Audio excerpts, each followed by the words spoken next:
Share market वो कुआं है जो पूरे देश की पैसे की प्यास बुझा सकता है। शेयर मार्केट इतना गहरा कुआं है जो पूरे देश की पैसे की प्यास बुझा सकता है। और मैं इस कुआं में गाइस, डुबकी ये लगाना डायलॉग जरूर आपने सुना होगा, लेकिन ये डायलॉग जितना सुनने में अच्छा लगता है उतना है नहीं। असल में उसका उतना ही उल्टा है, क्योंकि आप लोगों ने कहीं ना कहीं ये भी सुना होगा कि शेयर मार्केट किसी को रातों रात जीरो से हीरो बना सकता है तो किसी को हीरो से जीरो भी बना सकता है। इसी में अगर आपकी नॉलेज शेयर मार्केट को लेकर बेहतर होगी और आपकी इंटरेस्ट उससे थोड़ी बेहतर होगी तो आप इसके जरिए आपकी जिंदगी के सारे सपने पूरे कर सकते हैं। लेकिन ध्यान रहे, इसमें रिस्क भी उतना ही है। रिस्क है तो रिस्क है।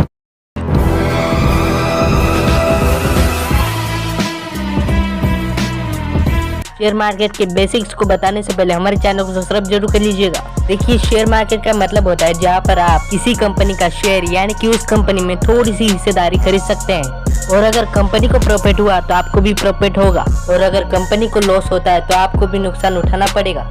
आपको ये जानकर हैरानी होगी कि शेयर मार्केट की शुरुआत आज से लगभग 400 साल पहले डच ईस्ट इंडिया कंपनी ने की थी। उस समय जब दुनिया की नक्शे की खोज नहीं की गई थी तब लोग जहाजों के जरिए से एक देश से दूसरे देश में व्यापार किया करते थे, लेकिन इस सफर में इतना ज्यादा रिस्क हुआ करता था कि कई बार ये जहाज वापस ही नहीं आ पाते थे। ऐसे में उन लोगों ने रिस्क को कम करने के लिए एक से ज्यादा जहाजों में इन्वेस्ट करना शुरू कर दिया था, और जब भी कोई जहाज व्यापार करके वापस आता था तो उससे मिले प्रॉफिट को इन्वेस्ट करने वाले लोगों में बांट दिया जाता था। इसके बाद जब इस तरीके से लोगों को फायदा पहुंचने लगा तो इसे पूरी दुनिया भर में फैला दिया गया। गाइस, अब बात करते हैं आज के समय की। भारत में भी दो सबसे बड़े स्टॉक एक्सचेंज प्लेटफॉर्म है। इसमें पहला है बॉम्बे स्टॉक एक्सचेंज जिसमें 5400 कंपनियां रजिस्टर की हुई है, और दूसरा है नेशनल स्टॉक एक्सचेंज जिसमें 1700 कंपनियां रजिस्टर्ड हो चुकी है। अगर आपको स्टॉक मार्केट में इन्वेस्ट करना है तो इसके लिए आपको 3 चीजों की जरूरत है: बैंक अकाउंट, ट्रेडिंग अकाउंट और डीमेट अकाउंट।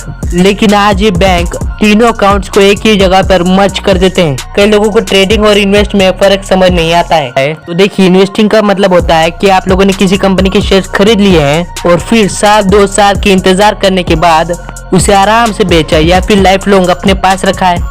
लेकिन ट्रेडिंग में ऐसा बिल्कुल भी नहीं होता। ट्रेडिंग में आपको एक ही दिन में खरीदना और बेचना पड़ता है शेयर्स। शेयर मार्केट एक सट्टा बाजार है या फिर यूं कहें कि गैंगलिंग है। तो देखिए, इस सवाल का सीधा सीधा जवाब कुछ ही है। तो देखिए, आप किसी कंपनी के शेयर्स खरीदना चाहते हैं लेकिन आप उस कंपनी के बिना जानकारी लिए शेयर्स खरीदते हैं तो आपके लिए शेयर मार्केट एक जुआ है और एक गैम्बलिंग भी है। लेकिन आप किसी कंपनी के शेयर्स को खरीदने से पहले उस कंपनी की पूरी जानकारी ले लेते हो, उसके फाइनेंस के बारे में, उसके बिजनेस मॉडल के बारे में और बिजनेस ग्रोथ के बारे में पूरी जानकारी ले लेते हो, और उसके बाद शेयर्स खरीदते हो या फिर इन्वेस्ट करते हो, तो उस कंडीशन में शेयर मार्केट आपके लिए काफी प्रॉफिटेबल होने वाला है। और अगर आप इतना सब कुछ समझने के बाद अब शेयर मार्केट में इन्वेस्ट करना चाहते हो तो इसके लिए आपको आधार कार्ड, पैन कार्ड और एक बैंक अकाउंट की जरूरत है, जिसके बाद आप मनपसंद कंपनी चुनकर उसके शेयर्स खरीद सकते हो और उसे सही समय पर और समझदारी से बेचकर आप माला माल भी हो सकते हैं। शेयर मार्केट की ताकत का अंदाजा आप इस बात से लगा सकते हो कि आज से आपने 40 साल पहले विप्रो के शेयर में सिर्फ 10,000 लगाए होते तो आज उस शेयर की कीमत 700 करोड़ रुपए हो जाती। लेकिन ध्यान रहे, ऐसी भी कई कंपनियों के शेयर्स है